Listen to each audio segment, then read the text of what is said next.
Have you ever found yourself saying yes to a favor when you're already just completely exhausted?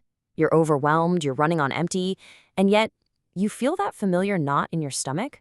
That exhausting physical tension builds up, and before you know it, the word yes just spills out of your mouth almost automatically. It's crazy, right? Well, in this explainer, we're going to unpack the fascinating and honestly surprisingly deep psychological pattern behind the burdened helper. We're going to look at why you do this, and more importantly, what's literally happening in your brain and your body when you just can't bring yourself to say no. Okay, let's dive into this. I want you to really reflect for a second on your own automatic yes. When someone asks you for something, maybe it's a favor or just a little bit of your time, and you even just think about turning them down, what do you actually feel? Seriously, think about it. There's usually this hidden surge of panic, right? A little spike of anxiety right there in your chest. It just feels incredibly uncomfortable to disappoint them.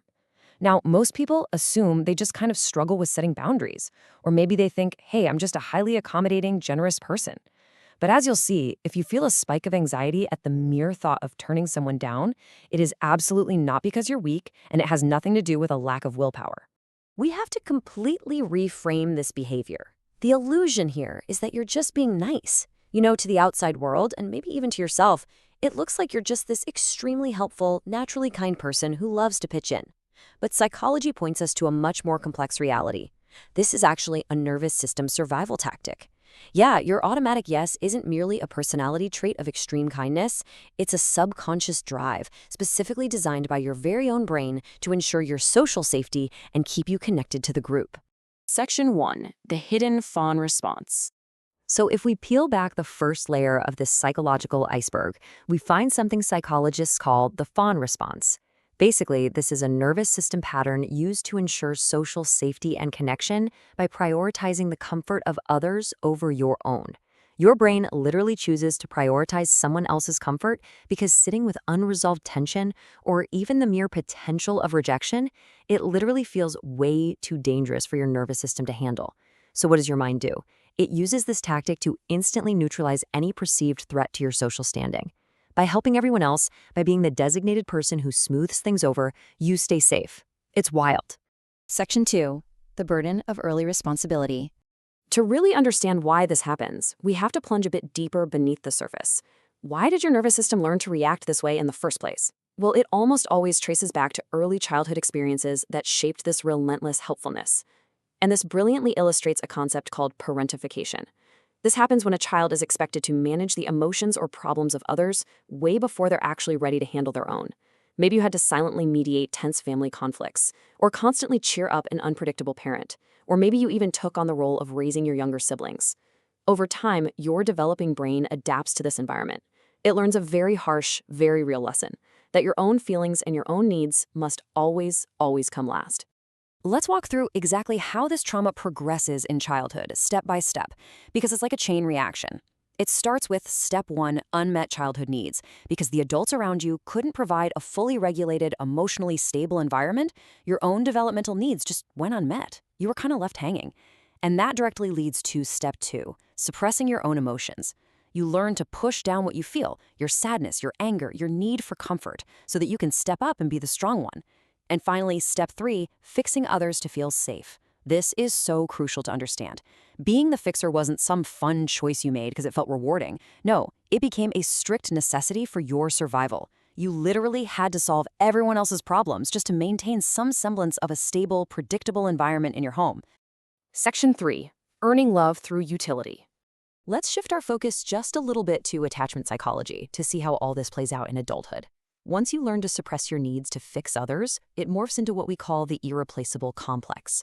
Think about it. If you grew up feeling like you were never anyone's first choice or priority, your mind learned that your value is strictly conditional. If your emotions were consistently ignored, you formed this core belief that you aren't really that important just on your own merit. Therefore, you start to believe that love is something you have to actively earn through utility. You develop an external locus of evaluation. That means instead of knowing your own worth from the inside out, you judge your value entirely based on how useful other people find you.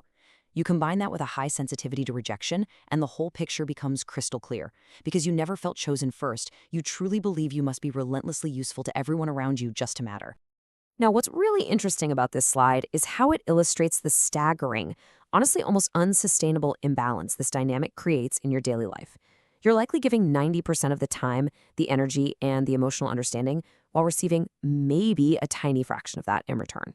You pour out vast amounts of yourself because your brain is desperately trying to earn a place in people's lives that feels permanent. You're basically overgiving to buy security. You're hoping that if you just give enough, they're never going to want to leave. And the hidden reason you do this is pretty profound. You don't fear loneliness nearly as much as you fear being quietly swapped out for someone else. This is a deep-rooted structural anxiety. Your mind genuinely believes that saying no means risking the very connection you're working so incredibly hard to keep. You are absolutely terrified that if you ever dare to step back, to just rest, or to stop providing utility, the people in your life will just replace you with someone who will. There's a quote that perfectly captures this reality. You become easier to keep by being the ultimate helper, but in the process, you become easier to overlook. That is the tragic irony of the overgiver's strategy. In your wholehearted attempt to become completely irreplaceable by doing everything for everyone, you end up erasing your own identity and your own needs until people simply look right past you, seeing only what you can do for them. Section 4. Absorbing the room's stress. Now, this psychological pattern doesn't just live in your thoughts, it lives intensely in your body. It's that frantic, overwhelming feeling when you walk into a space and instantly feel the weight of everyone else's problems pressing right down on your chest. This is known as emotional contagion. Highly aware people don't just politely notice when others around them are stressed. No, you actually absorb that tension physically. It's literally like being a human sponge in a room full of spilled water. If someone else is struggling, your body reacts exactly as if it's your own personal crisis to solve right then and there. So when you say yes to helping them, you aren't just trying to be nice. You're making a desperate, fast-paced attempt to stop the emotional noise in the room so that your own mind can finally feel a fleeting moment of calm. You're managing their stress just to regulate your own nervous system. And because you're so hyper-aware of this emotional noise all the time, you develop intense habits to avoid becoming a burden yourself. You stay quiet when you're overwhelmed. You instinctively say, oh, it's fine, when it absolutely isn't fine at all. You find yourself apologizing just for wanting a little bit of help, and you feel this intense, crushing guilt for needing any kind of support. Research actually shows that when you've been the reliable one for too long, receiving care feels totally foreign. Why? Because your brain remembers a time when you had to be your own primary guardian, back when no one else was there to catch you. For you, asking for help literally feels like stepping back into a dangerous, unprotected zone. Section 5. Breaking the survival pattern. If everything we've covered so far resonates with you, I want you to just take a deep breath. We are going to slow down now and look at a new way forward. So the crucial point is this. These patterns are learned, which means they can be unlearned. Understanding exactly why your mind resists saying no is the very first step toward realizing that you are finally allowed to rest. You are allowed to prioritize your own peace and your own nervous system. Your past beautifully and somewhat tragically explains why you do this. It completely validates your experience. But it absolutely does not have to dictate your future. You are no longer that unprotected child. I want to leave you with this final, provocative thought today. Ask yourself, who are you when you aren't fixing things?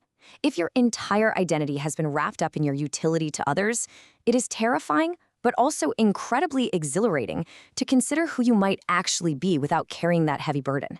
Grant yourself the permission to rest, to say no without guilt, and to explore your true identity outside of endless overgiving. Think about it. See you in the next explainer.